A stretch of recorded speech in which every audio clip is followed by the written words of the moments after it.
పరాశర మహర్షి కుమారుడే వ్యాసుడు. ఆయన వేదాలు రాశాడు. అందుకే ఆయనను వేద వ్యాసుడు అంటారు. మహాభారతం కూడా ఆయనే రాశాడు. వ్యాసుడు సృష్టికర్త బ్రహ్మను ఊహించగా ఆయన ప్రత్యక్షమయ్యాడు. వ్యాసుడు బ్రహ్మకు సాష్టాంగదండ ప్రణామం చేసి ఇలా అన్నాడు: స్వామి, నేనొక గొప్ప గ్రంథాన్ని ఊహించాను.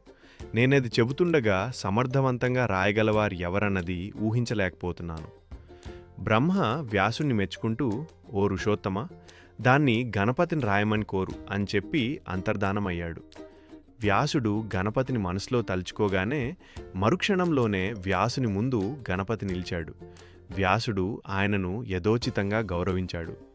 వ్యాసుడు, ఓ గణపతి ప్రభు, నేను మహాభారతం కథ చెబుతాను, దయచేసి మీరు రాయాలి అని కోరాడు.